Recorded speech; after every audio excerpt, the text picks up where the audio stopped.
আসসালামু আলাইকুম, কেমন আছেন সবাই? আশা করি সবাই ভালো আছেন। আলহামদুলিল্লাহ, আপনাদের দোয়ায় আমিও পরিবার পরিজনদের নিয়ে ভালো আছি। তো আজকে নতুন দিনের একটি নতুন ব্লগ নিয়ে আপনাদের মাঝে চলে আসলাম। আমি ফারজানা, মামিসিংহের মেয়ে ব্লগ থেকে।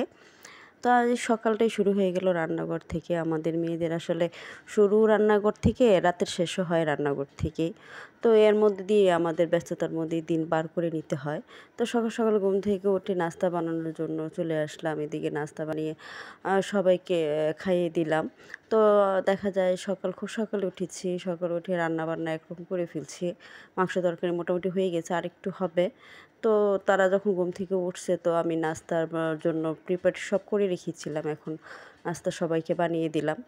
এই তো চা বানিয়ে নিচ্ছে, এখন খেয়ে নেব। তো সকালে নাস্তার ঝামেলাটা শেষ হয়ে গেলে পাশাপাশি ঘরের কত কাজই থাকে যা আমাদের করে নিতে হয়। তো নাস্তাও বানাইতেছি, খাইতেছি, এর পাশাপাশি ঘরের অনেক কাজই আছে যা আমার দৌড়াইয়া দৌড়াইয়া করা লাগতেছে। কারণ এই দিনটা ব্যস্ততার মধ্যে দিয়ে কাটতে হয়। ছেলে হাসব্যান্ড বাসায় থাকলে দেখা যায় কাজের অনেক চাপ থাকে।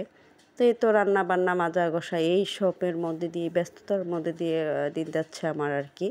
তো দেখা যায় আগের দিন আমি বাজার করে নিয়ে আসছিলাম, বাজারগুলোও গুছাতে পারি না, এগুলোও গুছাইতে হবে। তো এই কিছুক্ষণ পর পর বাসন অনেকগুলো জমে যায়, রান্নার ফাঁকে ফাঁকে খাওয়া দাওয়া হইতেছে। তো দেখা যায় বাসনগুলো ভালো করে মেজে ক্লিন করে রেখে দিলাম। আর বেশিটা ছোট অনেক বাসন মাঝে মাজা একসাথে ঝামেলা হয়ে যায়। এ তো কাজও করতেছি, রান্নাও করতেছি। এদিকে ছেলে আসবে, ছেলে নাস্তা খায় নাই, ওকে নাস্তা বানিয়ে দিতে হবে।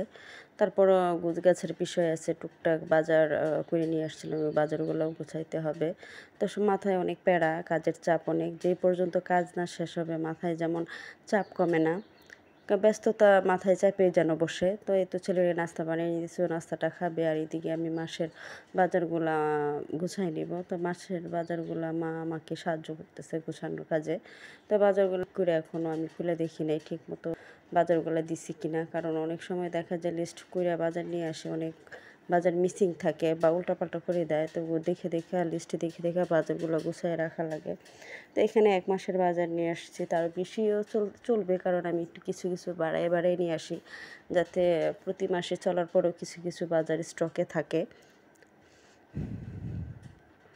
এই তো বাজারগুলো গুছায় নিব। আর এখানে পোলাওর চাল নিয়ে আসছে, আমার ছেলে বলতেছে এখন শীত পড়ছে, পোলাও রেগুলারই খাবে প্রতি শুক্রবার।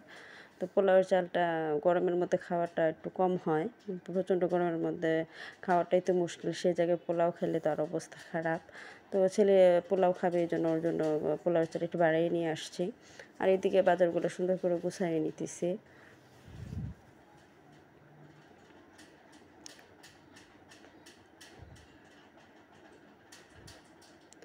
আর দুপুরে রান্না করার জন্য, পোলাও রান্না করার জন্য কিছু পোলাওয়ের চাল নিলাম, এগুলো ভিজায় রাইখা তারপর পোলাওটা রান্না করলে পোলাওটা খুব ঝরঝরে হয়।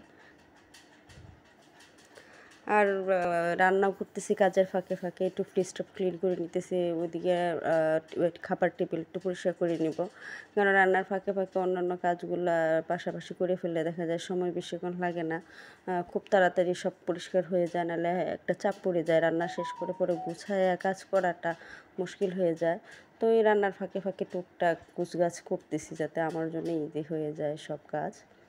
তো ওইদিকে ছেলে বসাই দিছে, অনেকগুলা তেজপাতা নিয়ে আসছিল। তো ওই তেজপাতাগুলো আর কাটা হয় না, সুন্দর করে কাইটা কাইটা বক্সে রাখতেছে আমার ছেলে। তো পিয়ে তেজপাতাটা কাটা থাকলে সুবিধা হয়, দেখতেও ভালো লাগে।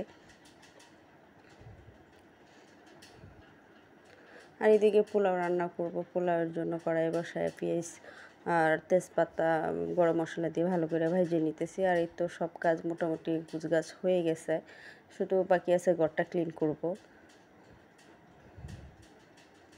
তো মাংসও রান্না হয়ে গেছে, এখন পোলাওটা হয়ে গেলে কিছু ভাত রান্না করব। আর করলা ভাজি করে নিছি। আজকে আর বেশি কিছু রান্না করি নাই, অল্পই রান্না করছি, কারণ দেখা যায় অনেক কিছু রান্না করলেও খাওয়া পড়ে না। সকালে নাস্তা খাইতে খাইতে মোটামুটি লেট হয়ে যায় 10টা 11টা। তো দুপুরে নামাজ পড়ে এসে তেমন খায় না তারা, তো মাংস দিয়েই মোটামুটি খাওয়া হয়ে যায়। এই জন্য আজকে আর বাড়তি পুরো রান্না করি নাই।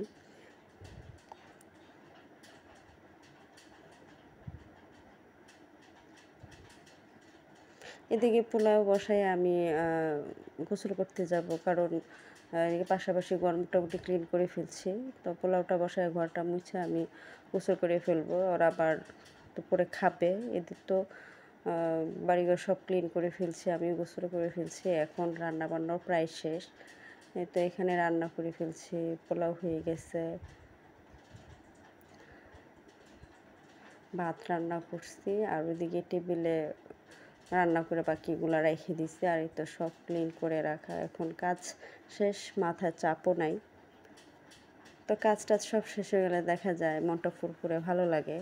তো এই তো পরে দুপুরে সবাই খেয়ে নিলাম। তো এই পর্যায়ে সবাইকে বলতে চাই, প্লিজ লাইক কমেন্ট শেয়ার করে যাবেন, প্লিজ সাবস্ক্রাইব করবেন আমার চ্যানেলটা। তো এই তো সন্ধ্যা নাস্তা বানাতে চলে আসলাম, দুপুরে খাওয়া দাওয়া আর শ্যুট করি নাই। তো এই তো সন্ধ্যায় আজকে খাবে ফুচকা। তো ফুচকা দেখা যায় আমাদের বাড়ির কাছে নিয়ে আসে, কিনা খাইতে গেলে নাকি তাদের তৃপ্তি আসে না। তো ফুচকা নিয়ে আসছি, ভাবছি যে প্রতি শুক্রবার সন্ধ্যায় একটা নাস্তা বানিয়ে দিব। তো ঘরের খাওয়াটা আমি মনে করি ভালো, বাইরে কিনে খাওয়ার চাইতে। আর আমার ছেলের কথা কি বলবো, ও এইসব খাবার খুব পছন্দ করে। তো দেখা যায় ঘরে বানিয়ে দিয়েছে, এখন তৃপ্তি সহকারে খাবে। তো বাইরে থেকে কিনা খেলে দেখা যায় ফুচকাগুলো গন্ধ করে, খাইতেও ভালো লাগে না। আমার কেমন জানি একটু ঘৃণা ঘৃণা লাগে, কারণ কেমন না কেমনভাবে বানায়। আর স্বাস্থ্যসম্মত না এটা আমরা জানি, তারপরও আমরা যেন মজার জিভায় মজা লাগে এই জন্য খাই।